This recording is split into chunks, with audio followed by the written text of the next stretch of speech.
I wasn't supposed to be home for another 2 days. The conference in Boston had wrapped early, and I'd been craving the comfort of my own bed, the quiet of my little corner of Seattle where no one questioned the life I'd built. My red heels clicked against the hardwood floor of the front porch as I slipped the spare key into the lock, a familiar ritual. But the moment the door creaked open, the air inside felt wrong. The scent of lavender cleaner, too strong, too recent, hung in the hallway. From the living room came the muffled scrape of cardboard against wood. I froze. Voices. My parents' voices. I stepped forward, heart thudding in my chest. Through the crack in the doorway, I caught the sight of my mother's hands, those same hands that used to braid my hair before school, folding my sweaters into a box labeled studio. My father knelt beside her, taping another box shut, his brow set in determined silence. It took me a full breath before I found my voice. Mom? Dad? What are you doing? They both jerked, like children caught stealing. My mother's eyes widened, her mouth parting into a guilty half-smile. Oh, honey, she said, rising slowly. We thought we'd help you get ready to move into that tiny studio you were talking about. Her words sliced through me. I'd never once said I was moving. Not like that. My silk blouse suddenly felt too tight. The sound of my own pulse roared louder than their fumbling excuses. I can still smell the faint trace of lavender from the candle I used to burn in my old bedroom, a tiny act of defiance against the sterile lemon cleaner my mother preferred. That room, my room, had always been my last little kingdom. Until that night. I was 21, still carrying the quiet optimism of someone who believes family is a permanent safety net. I had just come back from my late shift at the campus bookstore when I heard voices downstairs. My parents were in the dining room, their words low and sharp, like the snap of dry twigs. She's wasting her time with that degree, my father said. She'll figure it out when the bills hit, my mother replied, her tone clipped, matter of fact. I stood frozen in the hallway, the strap of my canvas bag cutting into my shoulder. They weren't arguing. They were planning. We could help her, my mother continued, by nudging her towards something more practical. We've already looked at those studio listings near Midtown. The word studio thudded in my chest like a warning bell. I stepped into the doorway, my heart a hot, erratic beat. A studio? I asked. My voice betrayed me. Too small, too pleading. They turned, startled, as if I had caught them red-handed. My father cleared his throat. Lena, you need to be realistic. English literature won't pay the rent. We're helping you downsize before you drown. It was meant to sound generous. It only sounded final. Heat rushed to my face. Helping me? By packing me up like some unwanted guest. My mother's eyes flickered. Guilt? Maybe. But her jaw remained set. You'll thank us one day. The lump in my throat burned. My fingers trembled against the strap of my bag, the rough fabric biting into my palm. I wanted to scream, but all that came out was a choked whisper. No. I'll thank myself. I turned before they could answer. As I climbed the creaking stairs to my room, I passed the framed photo of my grandmother, my mother's mother, smiling in her Sunday hat. She'd been the only one who ever called me brave. On my desk lay the leather-bound journal she'd given me for my 18th birthday, a single sentence inked on the inside cover in her looping script. Write the life you want, Lena. No one else will write it for you. I slipped it into my bag, along with my laptop and a handful of clothes. By midnight, the lavender candle was cold, and I was gone. I still remember the first night in my tiny one-bedroom apartment in Portland. The walls smelled faintly of fresh paint and someone else's memories. My suitcases lay unopened by the door. Because I was too exhausted to care. That night, I sat cross-legged on the cold hardwood floor, the glow of my laptop the only light in the room. The city hummed outside, distant traffic, a foghorn from the harbor. It sounded like possibility, and I clung to that. I worked 2 jobs at first, mornings at a cramped coffee shop, afternoons as a receptionist in a shared office space that rented out desks to freelancers. It wasn't glamorous. My sneakers were permanently dusted with espresso grounds, and every night I came home smelling like burnt caramel and printer toner. But behind the front desk, I overheard conversations about design contracts, tech startups, and brand strategy. Something in me sparked. One slow Thursday, a woman named Maya Reynolds dropped a stack of business cards on the counter. Her presence filled the room. Smart tailored suit, confident smile, a tablet tucked under her arm. She was a branding consultant, and when she noticed me staring a little too long at the mock-ups on her screen, she tilted her head and asked, "Do you design?" "Not yet," I blurted before my brain caught up. Maya laughed, a warm, encouraging sound. "Good answer." That evening, she handed me a list of free online courses and told me, "If you want it, start here. Don't wait for permission." So I did. My nights became a blur of design tutorials, cheap instant noodles, and coffee brewed at midnight. My fingertips ached from trackpad scrolling, my eyes burned from screen light. There were moments I wanted to quit, especially after rejection emails that felt like small paper cuts to the soul, but I kept hearing Maya's voice. Don't wait for permission. My first small win came 6 months later, a $200 project designing a logo for a local bakery. When I walked by their storefront and saw my design painted in white across the window, I nearly cried into my latte. Word spread. By the end of the year, I'd left the coffee shop and built a modest client list. Maya invited me to join her agency as a junior designer, and for the first time, I had health insurance and a paycheck that covered more than just rent and ramen. I stayed quiet on social media. When my parents called, I spoke in vague terms. Work is fine, keeping busy, because I wasn't ready to share anything with people who once tried to pack me into a future I hadn't chosen. 2 years in, I launched my own boutique studio. The first month we turned a profit, I bought myself a single splurge, a delicate gold pendant shaped like a lighthouse. It reminded me of that first foghorn in the dark, a signal that there was something worth steering toward. That pendant still rests against my collarbone, cool and steady, a private reminder of the nights I built my own life in secret. The elevator ride felt longer than usual, every soft chime of the ascending floors echoing like a warning bell. I'd barely set down my leather tote when the sound of hurried footsteps pulled me toward the glass doors of my office. Through the frosted panels, I caught a blur of familiar faces, my parents. Mom's hand rested on Dad's arm, her knuckles pale from the tight grip. They were dressed the same way they always dressed for important errands, Mom in her powder blue cardigan, Dad in his weekend blazer that still smelled faintly of aftershave. I opened the door. "You found me."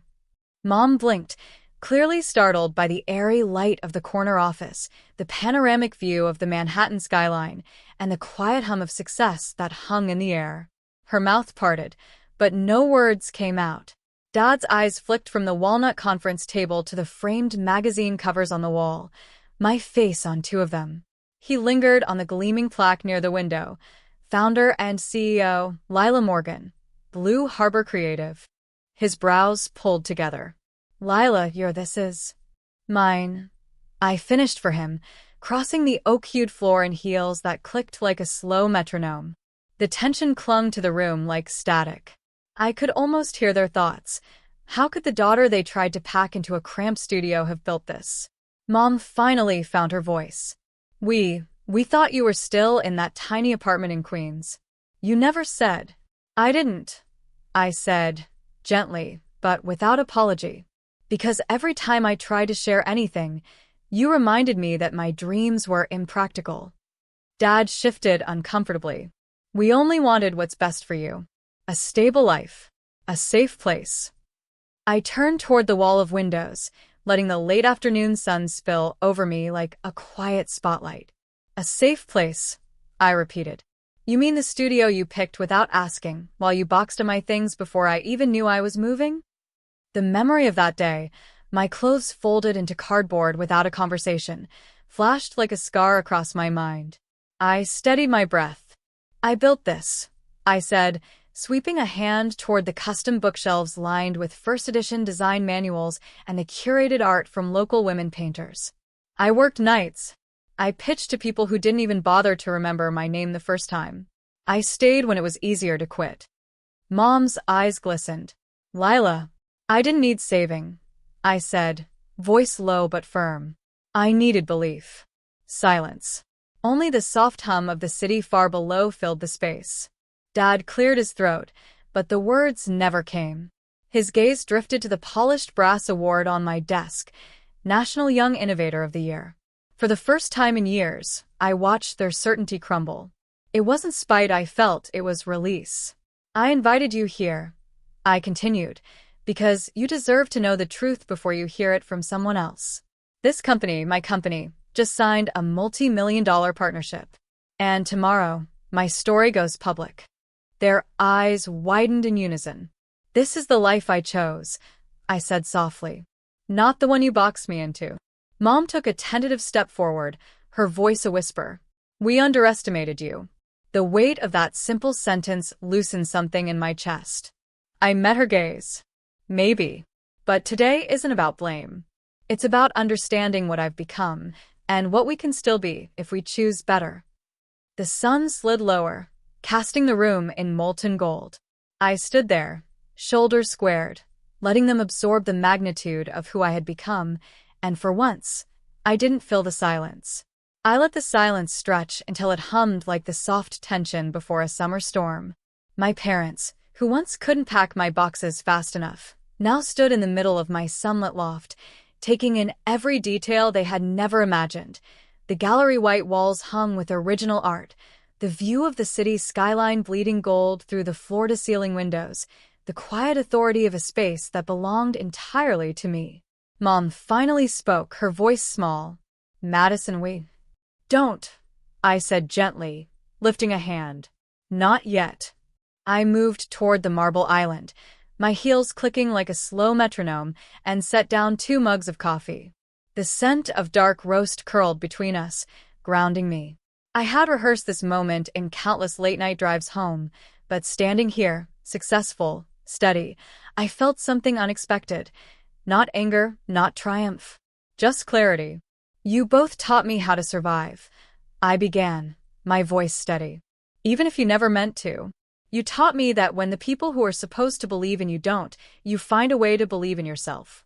And I did. Dad's jaw tightened. We only wanted to help you. Help. The word tasted bitter, but I forced a small, knowing smile. You were helping yourselves. You wanted me in that cramped studio so you wouldn't have to worry, so you could check the box that said, Madison is safe. Controlled. But that wasn't about me. That was about you. They flinched, but I kept my tone even, warm enough to keep the door open. Here's where we stand, I continued. If you want a relationship with me now, it has to be different. No more unannounced visits. No more decisions made on my behalf. If you have advice, you ask if I want it first. And you start treating me as a woman who built her own life, not a child who needs to be managed. Mom's eyes welled. We can do that. Dad shifted, stubbornness softening. I can try. That's all I'm asking, I said. And there's more. I stepped to a framed photograph on the console table, me, in paint-splattered jeans, standing beside Eleanor Hart, my mentor, and the first person who truly saw my vision for design. Eleanor believed in me when no one else did. She asked me to pay it forward. So, if you want to be part of my life, you both need to volunteer. Somewhere. Anywhere that scares you a little. Somewhere you're not in charge. Mom blinked, startled. Dad frowned, then slowly nodded. This isn't punishment, I said softly. It's how we grow. Together. For the first time that evening, a true silence fell, a silence of understanding, not avoidance. Outside, the skyline shimmered. Inside, the shift was complete. I had finally set the terms. The September air had that first hint of autumn, crisp enough to carry the scent of fallen leaves. I stood at the porch rail, coffee in hand, watching the late afternoon sun paint the yard in amber streaks. Behind me, the house felt different, lighter somehow. Over the past few weeks, the tension that once hung between my parents and me had softened. My mother had started volunteering at the community center 3 nights a week, helping teenage girls learn practical job skills. Dad had finally signed up for the woodworking course he'd always put off, his voice newly animated when he spoke about the projects he wanted to build. None of this happened overnight. At first, they fumbled through their apologies, each conversation a mix of awkward starts and long silences. But they kept showing up. Every coffee they poured, every hesitant question about my work, every small act of respect, it all built something sturdier than the brittle love we once shared. I set my mug on the railing and reached into my coat pocket, fingers brushing the smooth surface of the river stone Aunt Lily had given me the night I left home. "This will remind you who you are when the world tries to tell you otherwise," she had whispered back then. I had carried it through every long night of building my life, a silent witness to my becoming. Turning the stone in my hand now, I realized it had taken on a soft sheen from years of worry and hope. I smiled, not just at the memory of Lily's faith, but at the quiet confidence humming in my chest. Inside, I heard my mother laugh, an easy, unguarded sound I hadn't heard since childhood. My father answered with a playful groan. For the first time, their voices didn't weigh me down, they lifted me. I slipped the stone back into my pocket and took a slow breath. The journey that had once felt like a wound had become my proof of strength. I had built a life on my own terms. And in that process, we had all, my parents included, learned how to love without control, to give without taking. The wind rustled the maple branches overhead, scattering a small flurry of gold. I let the sound settle around me like a promise. "I finally came home," I whispered, not as a daughter seeking approval, but as the woman I'd fought to become.